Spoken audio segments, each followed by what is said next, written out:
제가 이전 교회 있을 때 영어로 설교를 한번 해본 적이 있어요. 왜냐하면은 영어를 쓰시는 분들이 계셔서 제가 너무 안타까워서 영어로 설교를 했거든요. 그래서 제가 나중에 물어봤어요. 제가 잘했는지. 근데 말씀이 정말 죄송한데 목사님 하나도 못 알아듣겠다. 죄송하다고 그러더라고요. 그래서 제가 오늘은 한국말로 설교드리겠습니다. 혹시 영어가 더 좋으신 분은 옆에 계신 분이 잘 설명해 주시면 이게 도움이 될 것 같아요.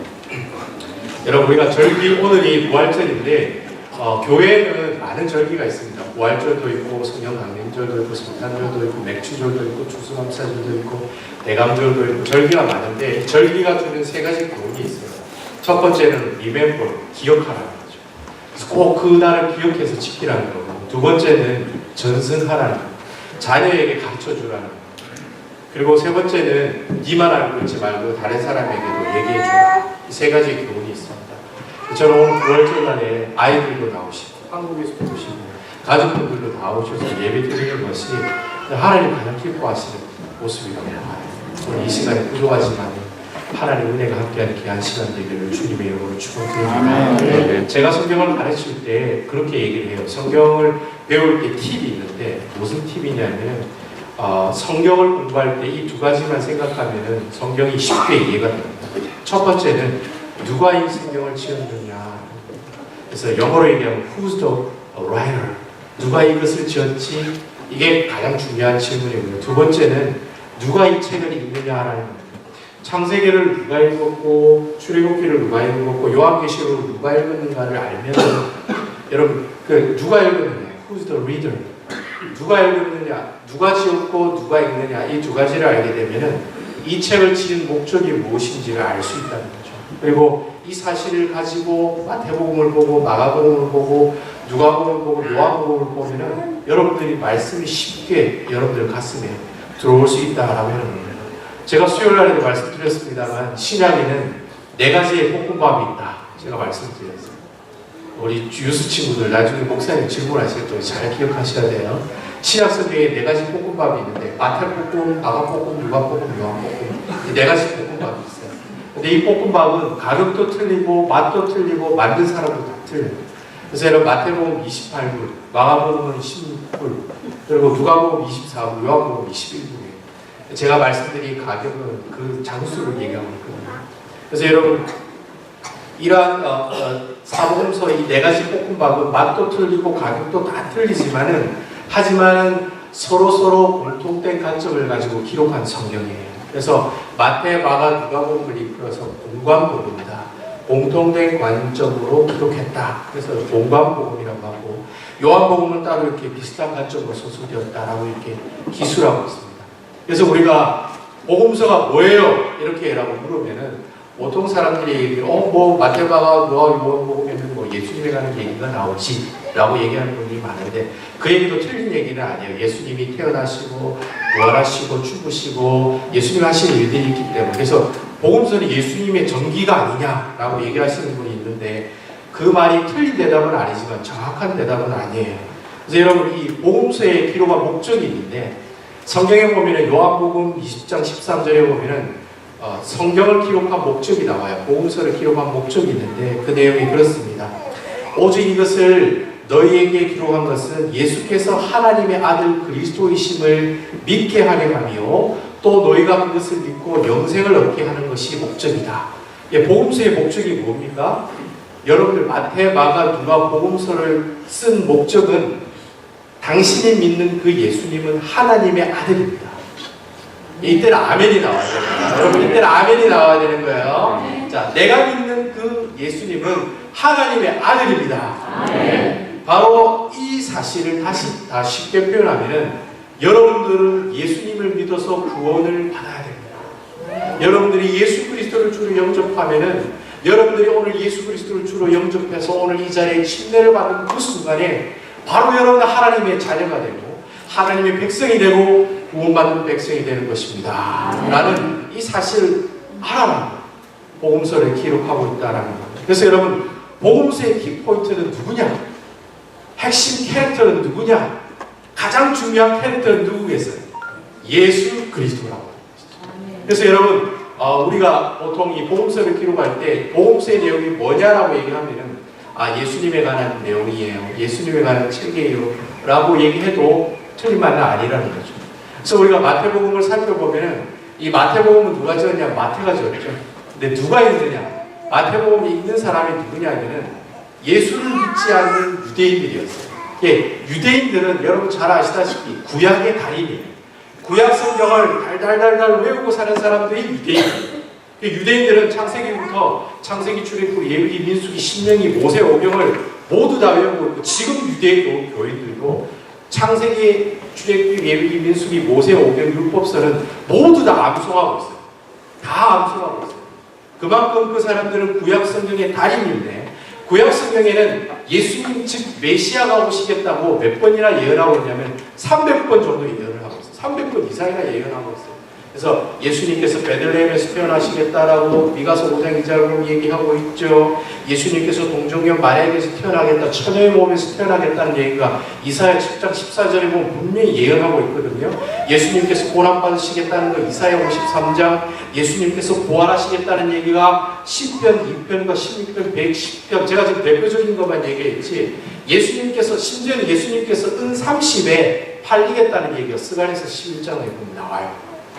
이미 다 구약 성경에 예수님이 이러이러하다는 내용이 다 나오는데도 불구하고 유대인들은 예수님 믿을까요? 안 믿을까요? 절대 예수님 믿지 않는다는 거예요. 그래서 이 사람들을 예수 믿게 하려고 적은 글이 마태복음입니다. 그래서 마태복음에 보면은 구약 성경의 달인들이니까 좋은 얘기를 쓸 필요가 없어. 무슨 얘기만 적어야 돼요? 예수님의 설교의 내용만 나와요. 그래서 여러분 마태복음을 잘 읽어보시면 예수님의 설교가 5번 정도 나와요. 5번. 산상수도 나오고, 선교에 관한 설교도 나오고, 교회교원에 관한 설교도 나오고, 그리고 종말에 관한 설교도 나오고, 그리고 천국 비유에 관한 설교도 나오고, 5번의 설교가 나오거든요. 그 예수님의 설교 내용만 적어요. 왜? 다른 거 얘기할 필요가 없습니다. 유대인들이 이미 성경을 잘 아니까 예수님의 설교에 관한 내용만 잘 기록하고 있다는 거죠. 그래서 이 마태복음은 예수님을 어떤 관점으로 표현했냐면 왕으로 오신 예수님으로 표현하고 있어요. 예수님이긴 예수님인데 그분이 왕이에요. 그래서 여러분, 왕권을 가지고 오신 예수님이기 때문에 마태복음 1장 1절에 보면 뭐가 나와요? 아브라함과 다윗의 자손 예수의 계보라, 예수의 족보라. 예수님은 아브라함의 다윗의 후손이라는 거예요. 여러분, 구약 성경, 구약 사람들이 제일 좋아하는 두 사람이 아브라함이랑 다윗이거든요. 아브라함하고 다윗 얘기하면 얘기가 끝나는 거예요. 근데 아브라함과 다윗의 자손이 바로 누구다? 예수님이다라는 걸 얘기하기 위해서 족보가 나오는 거예요. 그래서 여러분, 누가 누구를 낳고 이 글을 보면 상처를 받으시면 안 돼요. 제가 지금 드린 이 예수님이 왕으로 오셨다는 족보를 얘기한다는 사실을 알고 족보를 다시 보면 그래 은혜스러울 수가 없어요. 족보가 그래 은혜스러워. 예수님께서는 아브라함과 다윗의 자손 예수 그리스도의 계보로 태어나신 분이구나. 야, 내가 믿는 하나님 진짜 하나님이시구나. 유대인들도 족보를 좋아하거든요. 한국 사람도 족보를 좋아하듯이 유대인들도 족보를 좋아해요. 그 족보를 얘기하고 있다는 거죠. 그리고 여러분, 왕권을 가지고 계신다는 또 다른 예가 뭐냐면은 예수님이 제자를 부르잖아요. 안드레와 베드로도 부르고 마태도 부르고, 그 얘기가 마태복음 4장과 9장에 보면 나오는데, 여러분 그 제자를 부르실 때 생각해 보세요. 여러분 생각해 보세요. 띵킹해 보세요. 야, 얘랑아 나를 따라라 이러면 얘랑이가 엄마 아빠 버리고 나를 예수님 따라갈 수 있겠어요? 여러분 여러분 이게 이상하지 않습니까? 여러분 이거 개그 콘서트 때 나오는 얘기로 여러분 이상하지 않습니까? 예수님이 오라고 했는데 와요. 이상하지 않습니까? 마태복음 오라고 했는데 와요.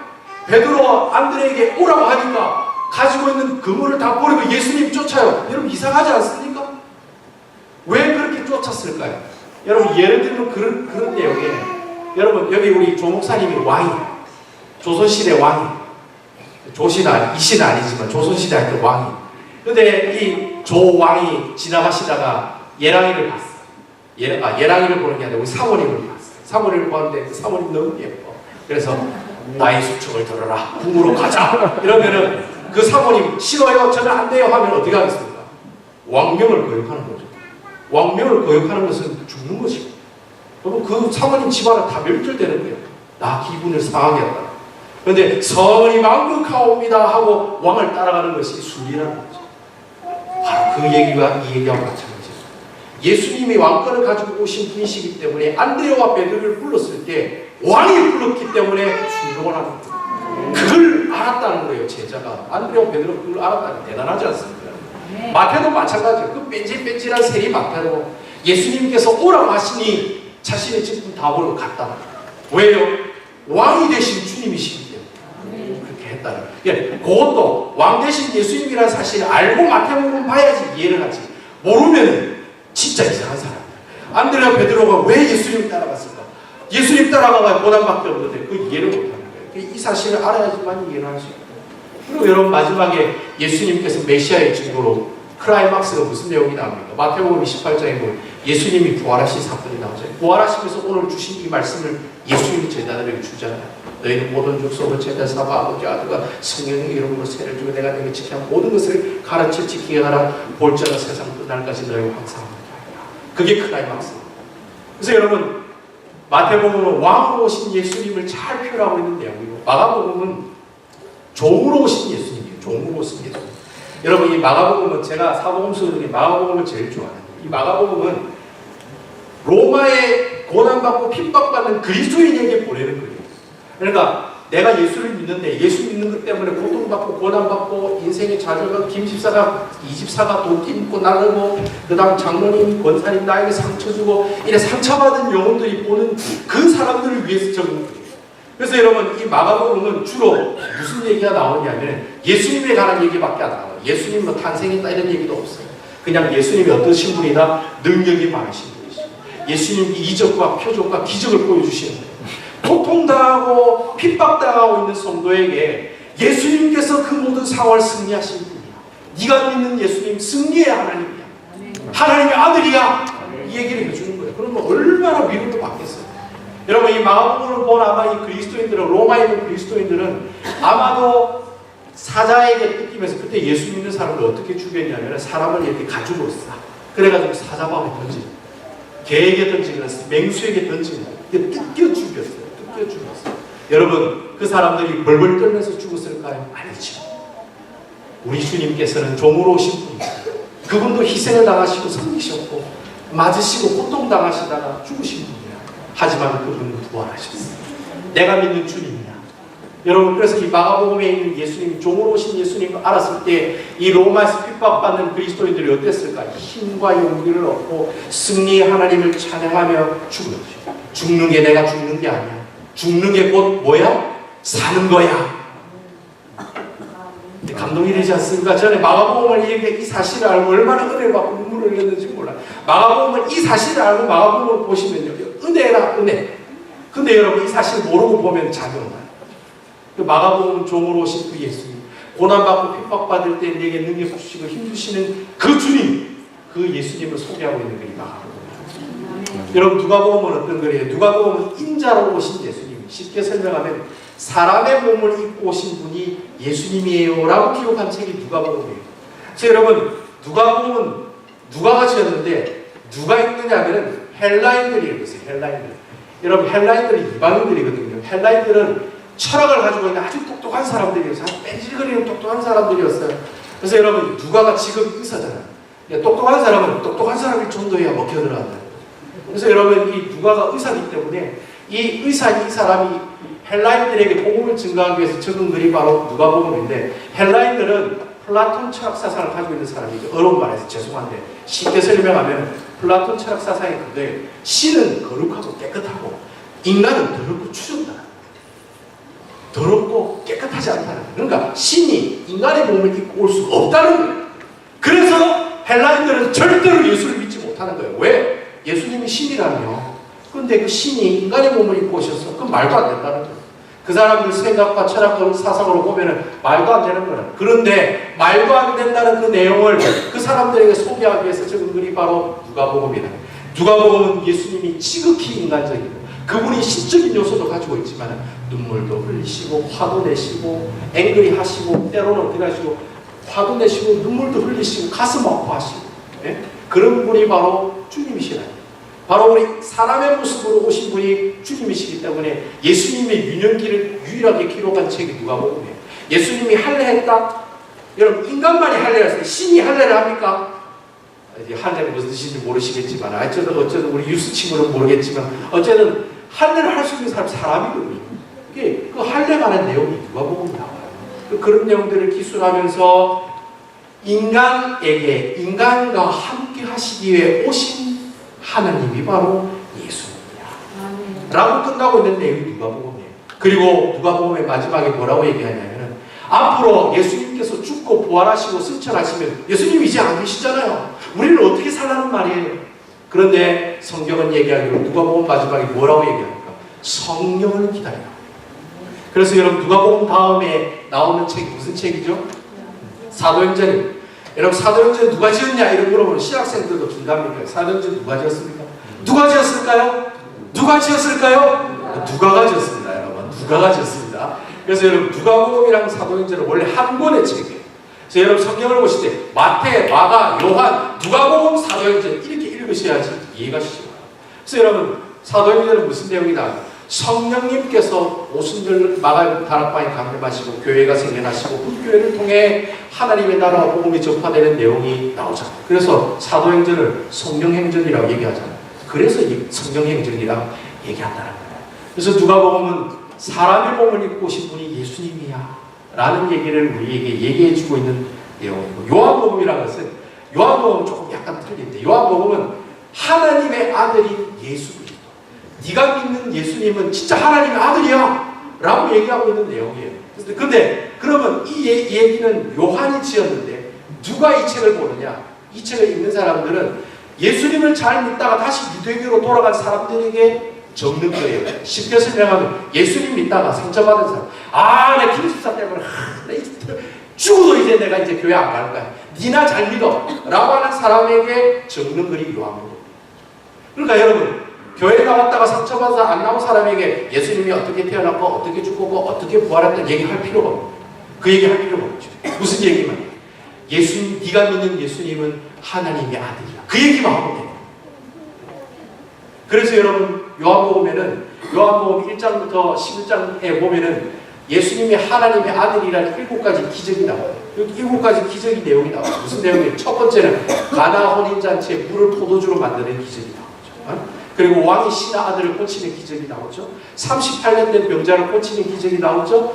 예수님께서 오병이어 기적을 일으키신 5,000명을 먹이시는, 물고기 2마리와 보리떡 5개로 5,000명 먹이시는 기적의 사건 나오죠. 그리고 무리를 걸어가는 사건 나오죠. 사람이 할 수 있습니까? 소경을 고치는 사건이 나오죠. 마지막에 요한복음 11장에 클라이막스로 뭐가 나옵니까? 죽은 나사로를 살린 기적이 역사가 나옵니다. 여러분 나사로를 살린 그 사건이 여러분 그냥 사건이 아니에요. 내가 하나님의 아들이라는 사실을 확실하게 도장 찍는 사건이 나사로가 살아난 사건. 죽은 지 나흘 만에 다시 살아난 나사로. 그리고 여러분 11장부터 15장까지는 내가 누구다, 이거는 신약 우리 헬라어 성경으로 얘기하면 에고 에이미, 나는 누구다 하는 얘기가 나와요. 나는 누구다? 나는 생명의 떡이다, 나는 세상의 빛이다, 나는 양의 문이다, 나는 선한 목자다, 나는 부활이요 생명이다, 나는 길이요 진리요, 나는 길이요 진리요 생명이고, 나는 길이요 진리라. 그리고 마지막은 나는 참 포도나무다, 나는 누구이다를 얘기해요. 이미 예수 믿었던 사람들에게 예수님이 어떤 분이야 얘기할 필요가 없는 거예요. 그냥 예수님께서 바로 하나님의 아들이야. 왜? 이러이러한 기적 사건을 보니까 예수님이 또 이러이러한 7가지로 자기의 모습들을 표현하신 그 내용만 얘기하면 되는 거예요.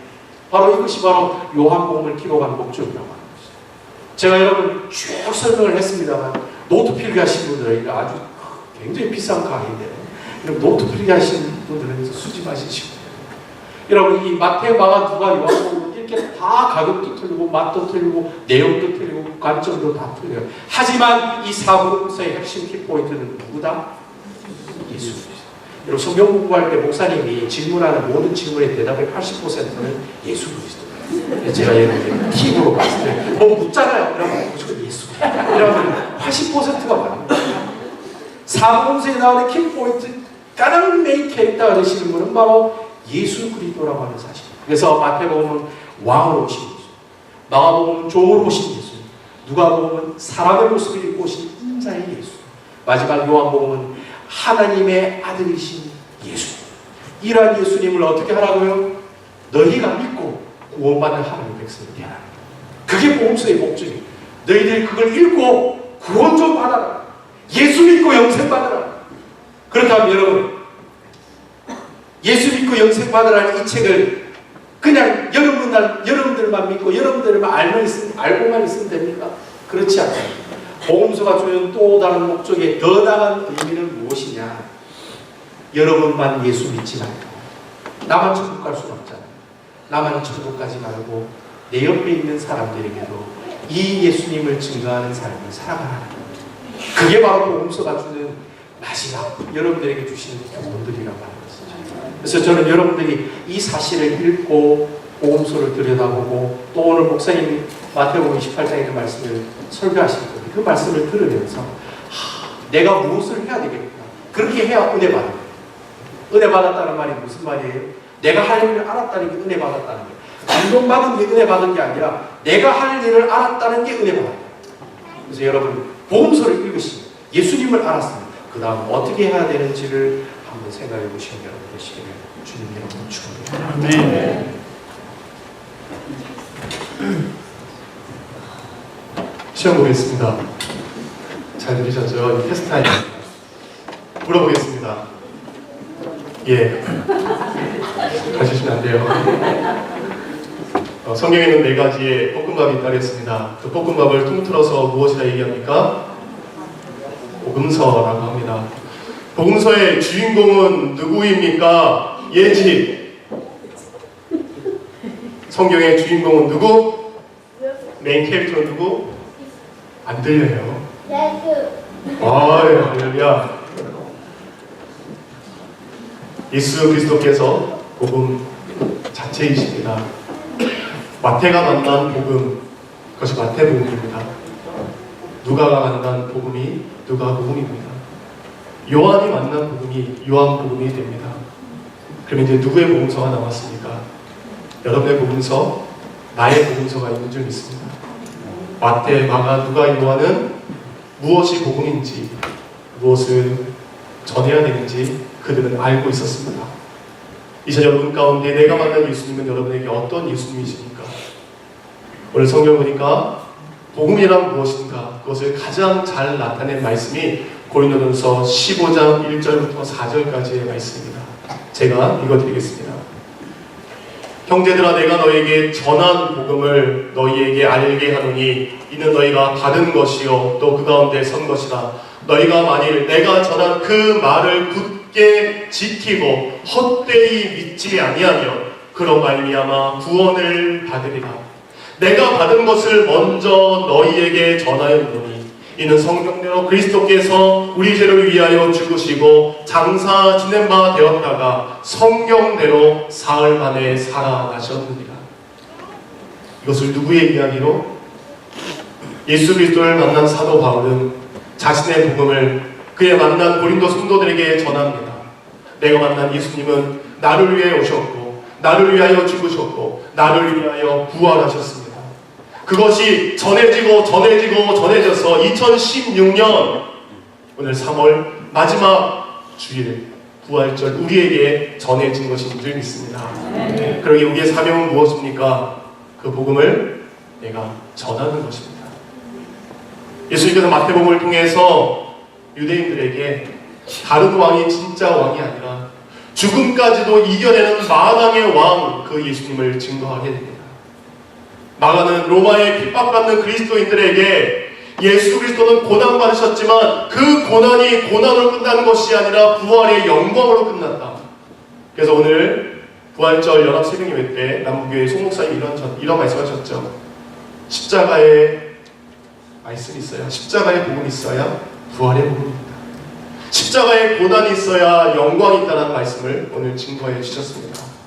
예수에도 고난받으신 종이셨습니다. 근데 하찮은 존재, 보잘것없는 존재로 끝나지 않으셨습니다. 그는 종이셨지만 가장 위대한 종이 되신 줄 믿습니다. 누가복음 잘나가고 똑똑한 그 사람들, 자신의 생각과 철학과 방법만을 믿었던 그들에게 누가는 이야기합니다. 우리 생각을 뛰어넘는 성령이 오실 것이다. 누가는 이야기합니다. 누가는 고백합니다. 이제는 나의 생각으로 살지 않고 내 안에 계신 예수 그리스도로 말미암아 내게 오신 성령으로 살겠습니다. 내 생각은 끄집어내고 성령이 나의 주인공이십니다. 요한복음에는 98번이나 나오는 단어가 있습니다. 계속해서 반복되는 단어, 거의 100번이 반복되는 단어가 있는데 그것은 바로 믿음이라는 단어입니다. 하나님의 아들을 믿으시기 바랍니다. 아멘. 그가 나를 위해 오셨음을 믿으시기 바랍니다. 그가 죽으셨음을, 그가 살아나셨음을, 그리고 맨 마지막에는 그가 다시 오심을. 요한복음은 다시 오실 예수 그리스도에 대한 말씀으로 끝이 나게 됩니다. 이것이 복음입니다. 복음이라는 것은 헬라어로 유앙겔리온이라는 뜻입니다. 유앙겔리온, 기쁜 소식, 즐거운 소식, 좋은 소식입니다. 이 소식을 내가 받았다면 이제 내가 증거해야 될 줄 믿습니다. 아멘. 원래 뒤에도 말씀이 있는데 제가 약속했기 때문에 2분만 전하고 설교를 마치도록 하겠습니다. 안겔리온은 세 가지의 의미로 사용되었습니다. 나라와 나라가 서로 전쟁에 일으켰을 때, 우리나라가 승리했을 때, 유앙겔리온, 나를 다스리는 왕이 태어나거나 그 왕이 즉위식을 할 때, 그리고 감옥에 있거나 죄인으로서 살던 사람이 그가 풀려나게 되었을 때, 이것이 유앙겔리온입니다. 8.15 대한민국이 일제의 압제 가운데에 해방된 날, 그날의 사진 한 장 우리는 볼 수 있습니다. 모든 조선 사람들이 나와서 두 손을 들고 태극기를 흘리면서 우리는 해방되었노라, 우리에게 평화가 왔노라. 그게 유앙겔리온입니다. 나를 다스릴, 나를 구원할 이 땅의 대통령이 아니라 나의 영원한 대통령이 오셨음을 그는 고백하는 것입니다. 내가 죄를 져서 10년 동안 감옥에 있어야 되는데 5년이 지난 어느 날 누군가 나를 찾아옵니다. 죄수 누구 너는 이번에 광복절 특사로 나가게 될 거야. 자신은 더 살아야 되고 더 감옥에 있어야 되지만 넌 이제 이 감옥에서 나가게 될 거야. 이 죄에서 너는 구원받게 될 거야. 이것이 유앙겔리온입니다. 사랑하는 성도님들, 유앙겔리온의 소식이 여러분에게 전해지기를 원합니다. 오늘 본문 말씀 마지막, 너희는 가서 모든 민족을 제자 삼아 아버지와 아들과 성령으로 침례를 주고 내가 너희에게 모든 것을 가르쳐 지키게 하라. 가라, 전하라, 그리고 침례를 주라. 이것은 명령입니다. 그 명령에 의지해서 침례를 주는 것입니다. 침례는 사람이 주는 것이 아니라 그리스도의 명령 때문에 우리가 주는 것 줄 믿습니다. 아멘.